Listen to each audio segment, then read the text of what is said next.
Service departments and roadside assistance agents field any number of panicked calls from drivers who have inadvertently left their keys in the trunks or rear storage areas of their push-button start vehicles while the vehicle is still locked.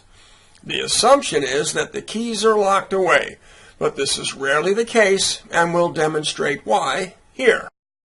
This starts when the trunk or rear hatch is opened using the fob directly, as we did here, while the vehicle is still locked.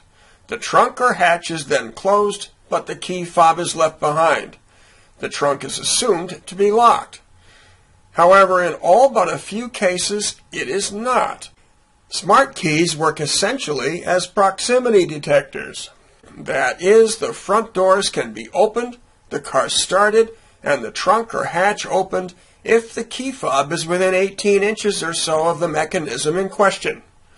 So even inside the trunk or behind the hatch, the car recognizes the key and it can be opened.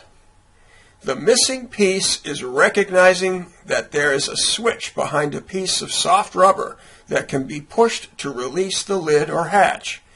Feel just above the license plate on most vehicles, like this Lexus ES, or on the back of the lift handle on an SUV, like this Ford Expedition. Press the button and you're in. We looked at a half dozen cars for this piece, the 2012 ES and the 2016 Expedition. We then dropped the key in the trunk of a 2016 Dodge Challenger when this happened. Yes, to the credit of the manufacturer, they and others have responded to their panicked owners and made changes so that the detectors recognize that the key is under the trunk lid or behind the rear hatch. So a 2017 BMW 7 Series simply reopened while flashing its lights and beeping. And a 2017 Land Rover beeped and the hatch would not budge until the key was removed.